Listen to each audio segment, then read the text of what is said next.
Welcome to the 500 Sprintcast, another episode. Big weekend coming up and coming off of a big weekend, too. We're on the second half slide for the schedule. Can you believe it?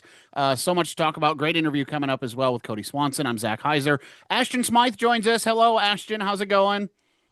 Going great. Just got home from a long swing with the World of Outlaw late models, and I'm excited to be back talking sprint cars. Yeah, I love the cameo that the World of Outlaws Czech is making in tonight's show. Yeah, yeah. I didn't even realize until about 5 minutes ago, That's so great. Yeah, it's no, okay. no big deal. All right, so Right. let's break down what's happening in the world of the 500 Sprintcast and the Kenyon Midgets. Big show coming up at Salem Speedway. We'll talk about that in just a few moments. But first, the Tom Bigelow Showdown marked the return of the 500 Sprint Car Tour to Winchester Speedway for the first time. Well, as far as 500 Sprint Car Tour goes, for the first time.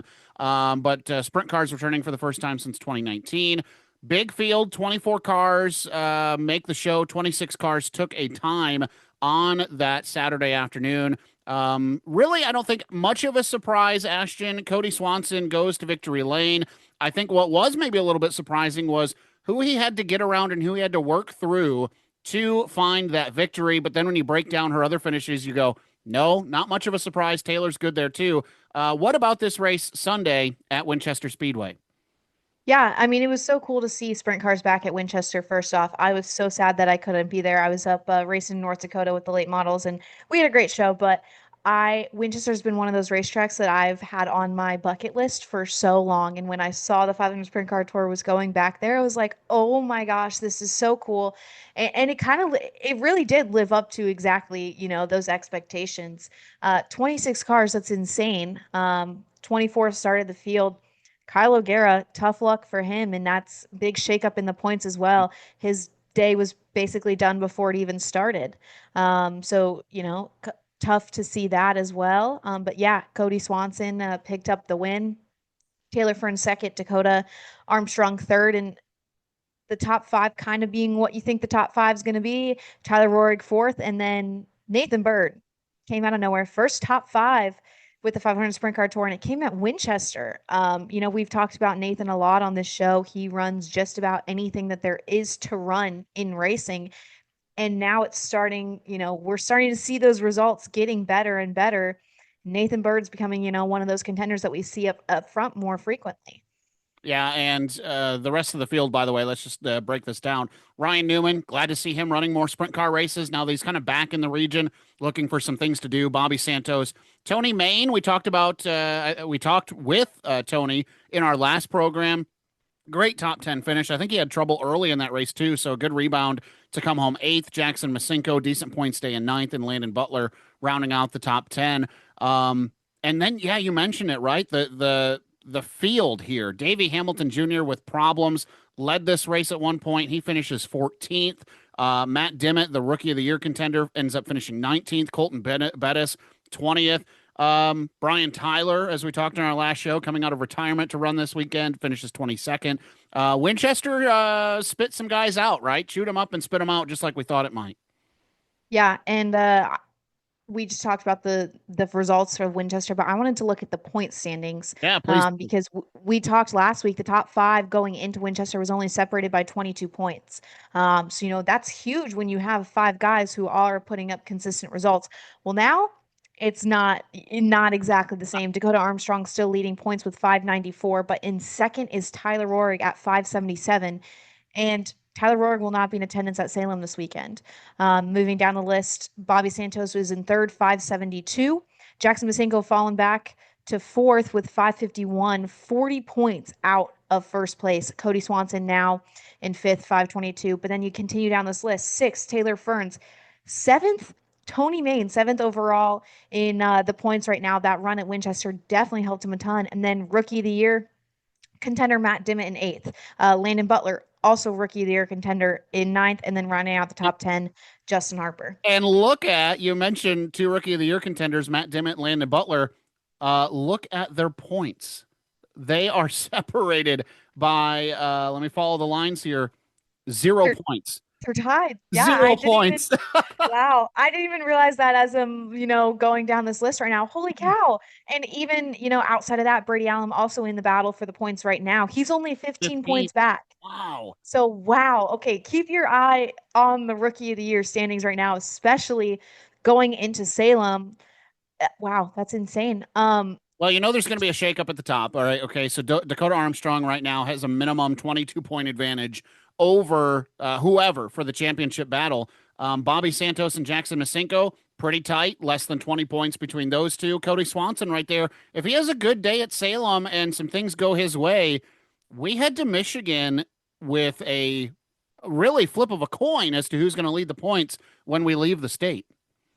Yeah, Kody Swanson, and we'll talk to him in just a little bit, but Kody Swanson's one of those guys that if something doesn't break, he's going to be in the top five. Mhm. And you can almost entirely, I would be confident in betting on that any given week. Obviously, bad luck at Toledo that put him back in the points, but he got his first win with the 33 car, and I don't think this will be the last time that we see Kody Swanson visit victory lane, especially now they're rolling into Salem Speedway, a track that his car owner, Nick Bohannon, owns and runs Salem Speedway. Kody has a great amount of laps around Salem Speedway, always very, very good when we go here. And then going into the Michigan swing as well. And we still talk about that curveball. Owaso's on the schedule. I can't. That's going to be a big Ask Cody one. about that, right? We've talked to Kyle and we've asked some of these guys what is Owasso going to be like, and we'll see what Cody has to say about that. Let's shift our attention now to Salem Speedway for this coming weekend. Let's start with the Kenyon Midget Series. They'll be in action as well. I believe Ashton they'll run the smaller track on the Mhm. inside, and then the 500 Sprint Car Tour will run the big track on the outside. You want to talk about a tight championship points battle right now? Dameron Taylor and Isaac Johnson, two friends of the program, separated by 6 points right now in the championship points battle, and Evan Hammond right there as well. This is coming right down to the wire. They've got a few more events left than the 500 Sprint Car Tour with a couple of stops at the Speedrome before wrapping things up at Anderson. This is going to be a fun one to watch down the stretch. Yeah, and Dameron Taylor's one of those guys that you can count to visit victory lane, but Isaac Johnson more than anything has just been so consistent this season. And we saw last year with Kody Swanson, sometimes consistency is more important than putting up the wins every single week. Kody Swanson only having one win last year and still taking home the championship. That's huge. And Isaac Johnson's proving that right now. All it takes is one slip up from Dameron Taylor and Isaac takes over the lead. And I say this every single Yes, show. you do. Evan Hammond, I sound like a broken record. He is going to be in victory lane very, very, very soon. And I mean, we're just waiting for the day, and now he's in the championship battle as well. Yeah, only 47 points back from Dameron Taylor, who, again, you mentioned it, one bad show, and Isaac Johnson had the points lead for a moment, and then they went to Anderson, and Dameron did what he needed to do to get back up top. The good thing for Dameron is no more dirt races on the schedule for the Yeah. rest of the rip. But Isaac Johnson's there, and it won't even take a bad night, Ashton. It'll just take a night where Isaac is a little bit better than Dameron, and you've got a new points leader. So that'll be fun to watch. Remember, Salem was dramatic last year with Dameron, I believe it was, right, in the closing stages of that one. So things could absolutely get shaken up this weekend. I yield to you, as I like to say. 500 Sprint Car Tour returning to Salem. This was a historic event last year for Taylor Ferns. What do we expect this time around? Yeah, man. I that victory lane interview and seeing Taylor climb out of that car and that whole interview, that whole moment of her pulling on the front stretch winning was such an emotional moment and was just huge for the sport as a whole and something I think about all the time. First female winner of the Joe James Pat O'Connor Memorial in almost 70 years. How cool is that? First female winner with the 500 Sprint Car Tour as well. And man, Taylor has been on a rip this year. I think, kind of going into Salem last year, she was always a front runner, but I don't know if ever anyone had her circled to win. This year, everyone has her circled to win. I mean, just coming off of a second place run at Winchester Speedway, Salem. Well, yes, they're similar in high banks. They're also very different in the unique characteristics that they have. But man, she knows Salem Speedway. She's always fast every single time she gets there. But I think the biggest thing that is going to make a huge difference, especially at Salem, how important that redraw is.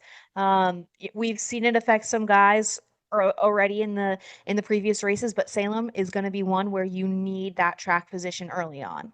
Absolutely. All right. Schedule of events this Saturday, July 12th, Salem Speedway will have all the action. Pits open at noon for those who like to get there early. Spectator gates will open at 3 o'clock with engine heat on the racetrack at 3.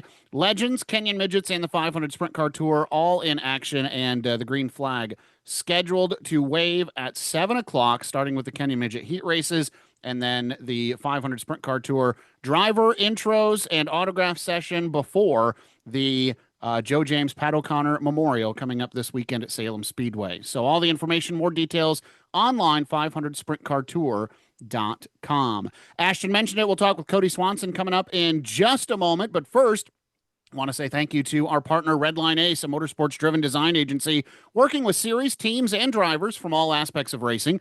Owner-creative Ben Porter has worked on projects from Formula One to local kart racers and wants to inject that experience into every client that he works with. In a sport that separates competitors' wins and sponsorships by razor-thin margins, why not hire Redline Ace to boost your brand before the competition does? Time for our featured interview this week, and it is our pleasure to welcome in a guy who's got all sorts of stats. I couldn't decide which ones I wanted to go with. I'm going to stay true to what we're doing. 26 top 10s in his career, 24 top 5, 6-time feature winner with the 500 Sprint Car Tour, 2-time and defending champion. Kody Swanson, welcome into the 500 Sprintcast. Hey, thanks, Zach. Appreciate being on the show. Well, I tell you what, this was a great week to bring you on. We joked internally. We were like, when do you want to bring Kody Swanson on? Because you have to talk to him at some point, which we get a great pleasure to do that. But you are so good at so many of these tracks and so many disciplines. It was like we wanted to wait till the perfect moment. And with the upcoming calendar and with what you just accomplished, we thought this is going to be great. So let's talk about the season so far, and then we'll get into what's coming up.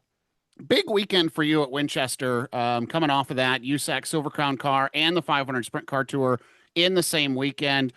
First and foremost, let's talk about sprint cars back at Winchester. You have a lot of experience there in a lot of different disciplines. What was it like to get back to the shorter wheelbase around that racetrack on Sunday afternoon? Yeah, it had been a while since I ran a sprint car there at Winchester, and I think since 2011, USAC was the last sprint car series that was there that I competed in without the wings, and Tracy Hines put it on us that day, right? And I know they had one in 2019 and hated to miss that one, but was sure glad to have another chance to run sprint cars there, right? That place in Salem are so unique compared to all the other tracks we go to. The high banks and the feel and what that does as a driver, but also to your car. And so fun to have a chance to go back again, after more of these years have gone by and experience with the Silver Crown cars. So sprint cars are still a little bit different. So it was a fun challenge to try to get the hang of it, not only after the Silver Crown race on Friday night, but to transition that sprint car Saturday and into Sunday. Just what it needs, right? Felt like was a little bit behind some really fast cars there, in qualifying, but hopefully had a good race car, and obviously there's in any race a few things have to go your way, and fortunately we had a couple instances we had some good luck, and happy to get a win there either way. Qualified fourth, as you mentioned, and then obviously went on to get the win. Taylor Ferns, Dakota Armstrong, Tyler Rohrig, and Nathan Bird round out the top 5. Track position is such a premium there at Winchester because it's so hard to pass. One of those things being you guys are going so fast that opportunity doesn't really present itself unless somebody makes a mistake. And it's just flat out tough. The outside of that racetrack is the place you want to be. You lose a lot of momentum trying to go to the bottom. What was the race pace like for you and navigating traffic? And as you said, a couple of caution flags fell at the right time for you. How did your race unfold on Sunday? Did it go exactly to plan? Yeah, not necessarily. I mean, the fun part about the 500 Sprint Car Tour, right, is we do that redraw, and that shakes things up even from a traditional invert, but that kind of mixes up the lineup, right? So we drew the 5, and that puts you in a third row, which can be tough from there. But I knew I was starting 5th and Bobby Santos starting 6th, and knew both had good cars, but so did everybody in front of us. So from there, it was just trying to capitalize on opportunities. Like you said, I feel like once you're strung out, you're just going so fast, and you're at the limit of what your car can do, that it's hard to go to another lane and be able to pass somebody else who's essentially the same speed as you. So try to take advantage of a good start, and got a couple cars there and got into fourth, and was able to get by Dakota Armstrong there pretty early, and from there, Davey Hamilton Jr.'s leading, and Taylor's running second, and trying to figure out kind of what my car is doing. By now, it's kind of settled in, and try to make it, make the most of any opportunities that would come up. And felt like we had a couple things starting to develop in traffic, and then a couple cautions that you didn't really want to see, but how it went. And unfortunately, there, Davey ended up having to pull off in the middle of leading, and that hate to see that for him, but at the same time, that was maybe a break that we caught for the rest of the field to try to give each of us another chance at winning. And from then it was trying to figure out if I could be fast enough to get by Taylor, and she does a good job of making sure she's in the right spot at the right time, and trying to figure that out, also while knowing that Bobby Santos would be coming behind, and trying to make a bid for the lead too. So try to be as urgent as you can, and still get the job done. How do you set up, just real quick, and then Ashton, I'll yield to you. How do you set up a pass at Winchester? I know I've talked to a lot of guys who run Temple late model cars around that place, and I imagine it's a little bit different with the 500 Sprint Car Tour, all the power, all the grip that you have. How do you set something up, and where's the sweet spot for Kody Swanson around that place? I feel like so many passes are made there off of turn 2 down the backstretch to the bottom of turn 3, and that's something I would have loved to be able to do, but it seems like everybody knows that's the spot, so they're really well protected in that area, and so it's hard for me to get a run there. I'll say this weekend was different, right? With the Silver Crown, I've been fortunate to start on the pole, and haven't had to race so much car to car as we did coming from 5th in the sprint car race. So trying to figure out where that timing, that rhythm is, right. And I learned something watching Brian Tyler in the highlights there. He was able to move all the way to the top of 3 and 4, and in a line that Winchester hasn't really had in a while. I feel like even the late miles have moved kind of down the hill just a little bit, and as sprint cars continue to move lower with the lighter weight, they can afford that, and it kind of opened up a new lane. So just tried to make sure to get the rhythm and the timing right to get there, to make sure that we were fully alongside off of 4, and then it's a drag race to 1, and try to be the first one to the top of the hill and complete the pass. So it's definitely a tricky place, right? There's no easy feeling going around there by yourself, let alone wheel to wheel next to somebody. But when it's on the line, time to try to win the race, you gotta figure it out one way or another. Picking up the win with USAC Silver Crown and then backing that up with the 500 Sprint Car Tour. You run not only USAC Silver Crown, sometimes we see you in a midget, sometimes we see you in the sprint car, sometimes we see you in a wing sprint car. How hard is it to jump back and forth between all those different disciplines in racing and still be consistently at the top like you are?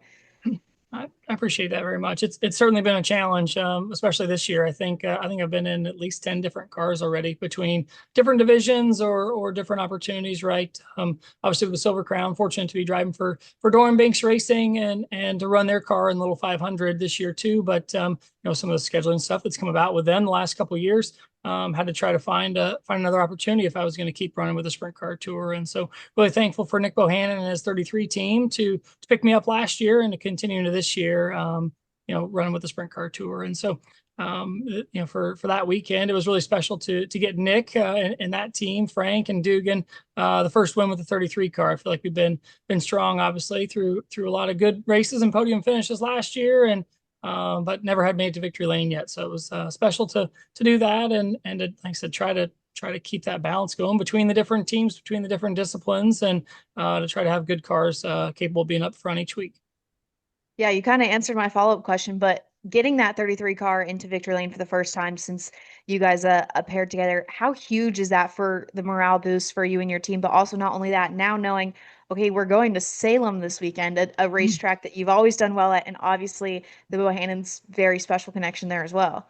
Yeah, for sure. I mean, Nick took over ownership of Salem Speedway a few years ago, and so that was a big part of getting sprint cars back to Salem. And I feel like what led into being able to come back to Winchester, right, was the best foot they put forward last year to try to put on a great event, to return the James O'Connor Memorial back to Salem to prove that sprint cars could still do it on the high banks again. And so I'm really appreciative of that, on a competitor level, let alone be able to race for them. They're a great bunch. And so we were fast last year at Salem qualifying and just missed it in the race, which you'll have from time to time. And we talked earlier about Taylor being really good at putting her car in the right spot and making it difficult to pass, right? That's part of the job. And she did a great job last year and by the end just couldn't even quite keep up. So we ran second, but I'm looking forward to, things we learned at Winchester, hopefully head back down to the shop later this week and try to make that car better as we get ready for Salem. Fun part of the schedule, to be able to run so many different places with the sprint car tour. Some big, some little, some high grip, and some not. And these are two of my favorite events on the schedule. I like that Salem too. These are two tracks. If people don't really know, they'll go, okay, Salem, Indiana, Winchester, Indiana, high banked, half mile, probably a similar show. Couldn't be any further from the truth. Talk about how different these tracks race from what you just did at Winchester to what you'll have to do this weekend at Salem. Yeah, I mean, I remember, moving back here and hearing that Salem and Winchester and the old Dayton Speedway were kind of the only three that were that way. And as similar as they are, like you said, Zach, there's some unique differences to them.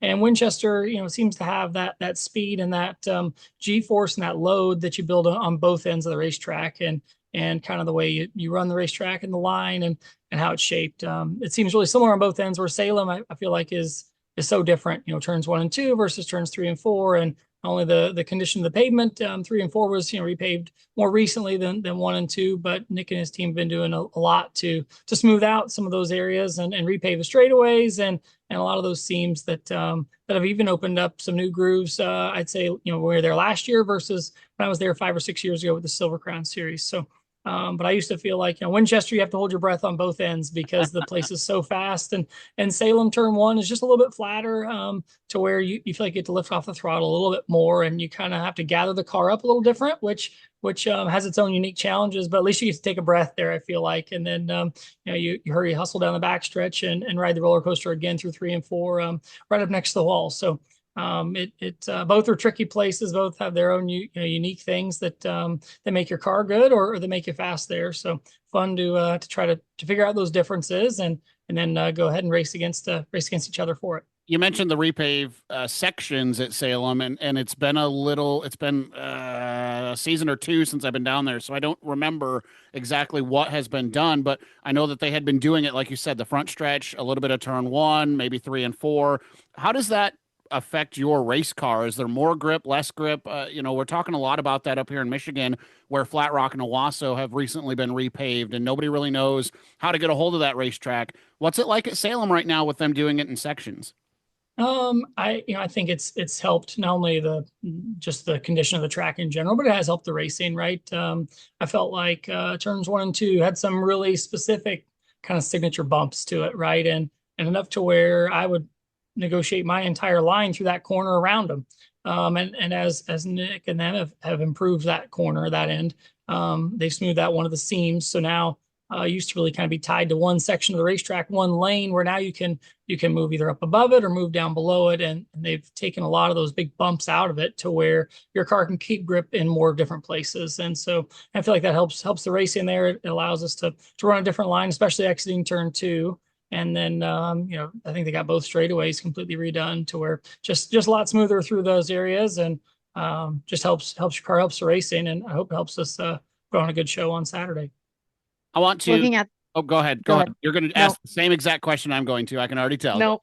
Go, Zach. Go. I was going to ask about the upcoming schedule after this. I've got my Owasso cap on. I had a chance to talk to Tyler Rohrig on Horsepower Happenings on Monday. I asked him about the upcoming 500 Sprint Car Tour schedule, and the big question mark, right, is Owasso. And he said, well, Kody and Bobby already got a chance to run Owasso in a wing car. So what does that do for you? Does that notebook transition at all from all the downforce that's available in one of the wing cars to what you're going to try to do at the 500 Sprint Car Tour? Is there any sort of notes that will translate when you guys go to Owasso here in a couple of weeks?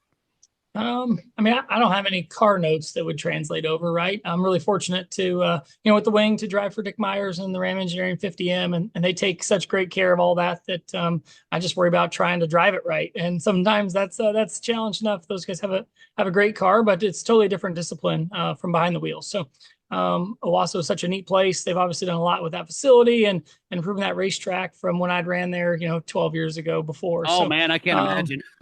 yeah, it's really neat. 12 years, So yeah. appreciate what they've done with the place, and excited that they're going to have the 500 Sprint Car Tour there.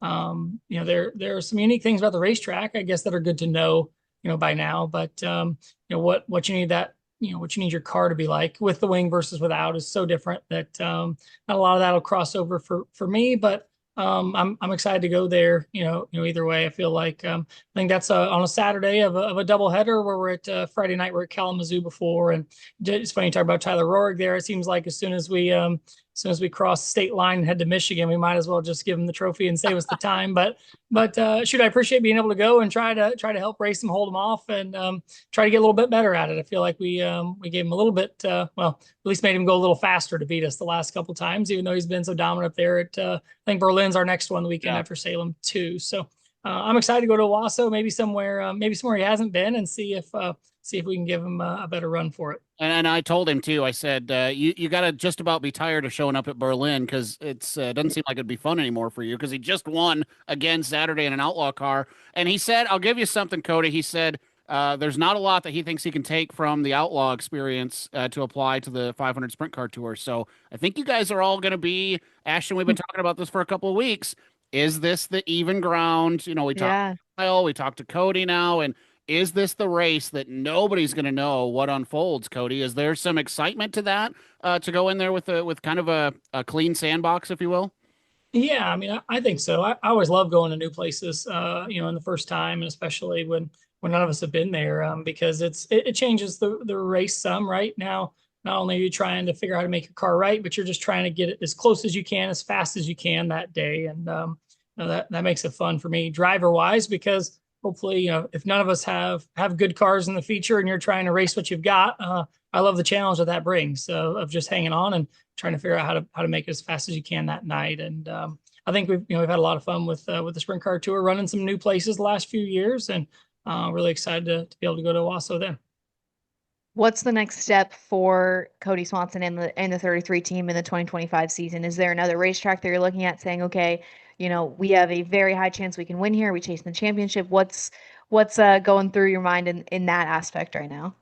Yeah, I mean, I think for us, it's been just one race at a time. With the beginning of the year, didn't know if we'd be running for a title or not, just with some scheduling conflicts and the way it went. But wanted to try to do our best in whatever race was next, right? And felt like we were good at Anderson, but tough to pass there in the opener, and had some tough luck at Toledo. So just trying to rebound from that was great to finally get them a win at Winchester, and would love to get them back to victory lane. It'd be no place better than to do it at Salem this weekend. And you mentioned the next string of tracks all leading into Michigan, Berlin and Kalamazoo and Owasso, and one just to try to be better there. This is a different car, than we had last year at Berlin and Kalamazoo, and I feel like we're getting better with it. The guys have been doing great to help me try to improve it each time we hit the track, and so just kind of focus on one race at a time, and trying to be the best we can be. And by the end of the year, we'll see where that leaves us.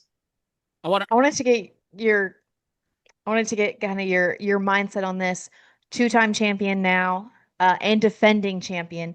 Do you feel like that adds more pressure onto your plate when you roll through the racetrack, or you feel like you have to perform better because you're the defending champion and two-time with the tour?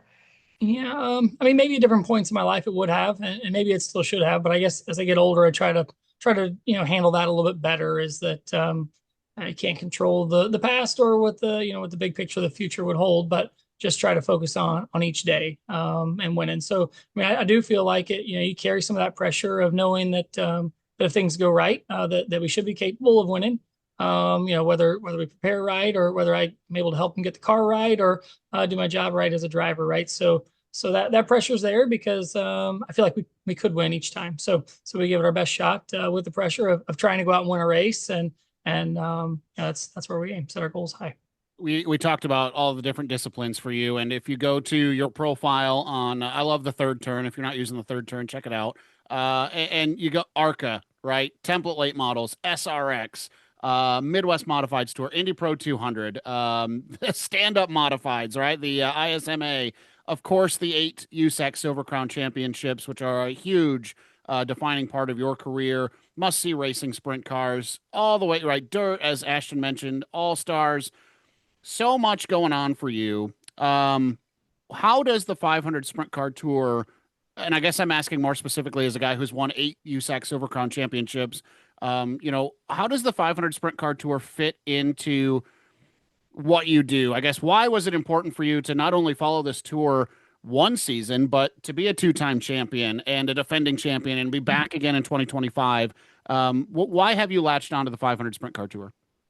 I mean, there's probably a number of reasons, right? But if you just want to be completely simple with it, right? I'm trying to do this as a career and make a living doing it. And so of all those different types of cars you talked about, I've been fortunate to have varying levels of success in each of them, right? But some more than others. Obviously, I've been really fortunate to have had a great career in Silver Crown and on the pavement, but also on the dirt too with that. But the dirt sprint cars have not necessarily fit me quite as well. And so pavement sprint cars were something that I grew up doing on the West Coast. And that was kind of what helped launch me here to the Midwest and led to midgets and national midgets on the pavement too.